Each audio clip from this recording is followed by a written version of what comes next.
हमें हमारी संस्कृति को आगे बढ़ाना, हमें दूसरों की संस्कृति कुछ भी हो, हमें उससे कोई मतलब नहीं होना चाहिए। अच्छी चीजें तो हम ग्रहण कर लें, लेकिन हम अपनी संस्कृति क्यों भूल रहे हैं? हम अपनी संस्कृति को ना भूलें। इसलिए हमारे लिए जरूरी है कि हमें तुलसी पूजन दिवस जैसे कार्यक्रम आयोजित करने पड़ रहे हैं कि हमारे बच्चों को इनके विषय में पता ही नहीं है। हमारी अगली पीढ़ी इन सारी चीजों से अनभिज्ञ है। उनको सिर्फ टीवी, यूट्यूब, इंस्टाग्राम, व्हाट्सएप, इन पर जितनी भी पाश्चात्य जानकारी मिल रही है वो सिर्फ आंख बंद करके उनको फॉलो। आप सभी के साथ मैं भी संकल्प लूंगी कि अगले 25 दिसंबर से हम हर साल प्रतिदिन तुलसी पूजन दिवस जो है वो मिलकर मनाएंगे और हमारी संस्कृति को आगे बढ़ाएंगे। धन्यवाद बहुत बहुत। तुलसी माँ प्यारी तुलसी माँ, जग में छाई है तुम्हारी महिमा। पूजन करें, वंदन करें, घर घर तेरी स्थापना करें।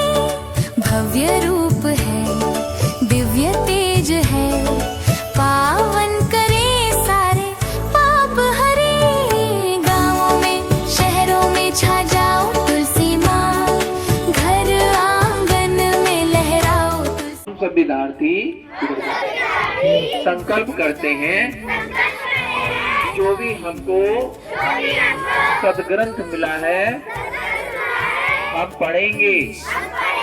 रघुकुल रीत सदा चली आई,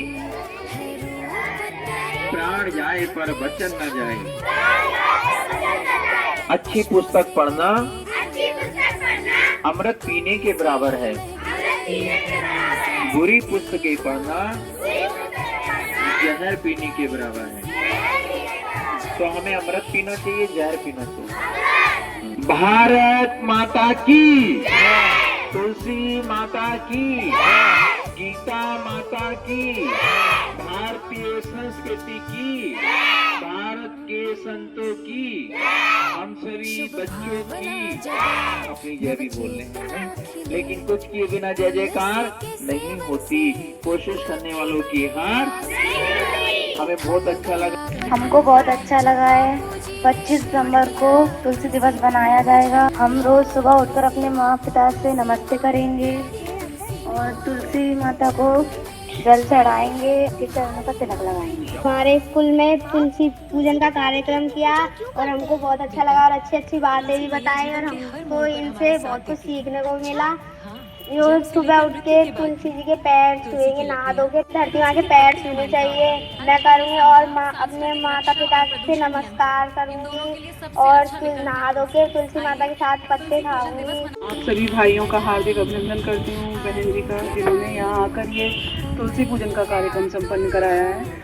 हमारी संस्कृति में आयुर्वेद बहुत प्राचीन काल से चला आ रहा है और तुलसी के विषय में जितनी चीज़ें अभी आप लोगों को बताई गई हैं वो सब आयुर्वेद में पहले से ही इन सब का विवरण है। ये एक एंटीबायोटिक के रूप में हमारे शरीर में काम करती है। तो जो अभी भैया ने कहा कि आपको 7 पत्ते या 5 पत्ते जितना आप खा सकते हैं आराम से, वो रोज़ सुबह खाने चाहिए। तो ये आपके शरीर को डिटॉक्स करता है, आपके शरीर की शुद्धि करता है। तो आपके कई रोग जो हैं वो उससे समाप्त हो जाते हैं। तो जो हमारे शरीर के आंतरिक रोगों को समाप्त कर रहा है तो वो पूजनीय स्वतः ही हो जाएगा। और जो अभी आध्यात्मिक विषय में जो उन्होंने बताया कि नारायण हैं, श्री लक्ष्मी हैं, तो इस तरह से भी हमारे यहाँ पर प्रकृति की पूजा की जाती रही है। तो तुलसी का पूजन हमारे लिए अनिवार्य है। कुरान है, क्रिश्चियंस में बाइबल है, वैसे ही गीता हमारे लिए बहुत उपयोगी है। और इस तरह की पुस्तकें यदि आप पढ़ेंगे तो आप जीवन में कभी भी असफल नहीं हो पाएंगे। आज हमें इतनी अच्छी अच्छी बातें बताई हैं तुलसी के बारे में। शायद बच्चों को इतना पता भी नहीं था कि तुलसी जो हमारी माता है उनका इतना महत्व है ना। और जो एक स्कूल होता है, बचपन से ही बच्चे अच्छे संस्कार सीखते हैं।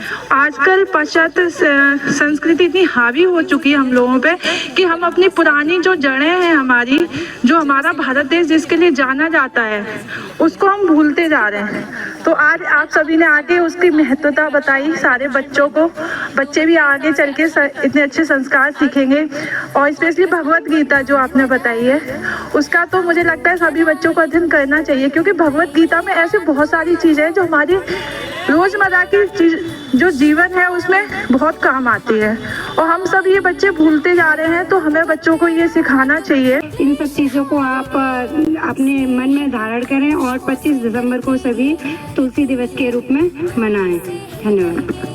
और 25 दिसंबर को हम लोगों को तुलसी दिवस के रूप में मनाना है। इसका उद्देश्य यही है जो गुरुजी ने बताया है कि हम लोगों का कल्चर जो पाश्चात्य ज़्यादा होता जा रहा है उसको अपने देश की संस्कृति की तरफ ले जाना है, अपने मूल्यों को पहचानना है। हाँ, घर को सजा देंगे 25 दिसंबर को।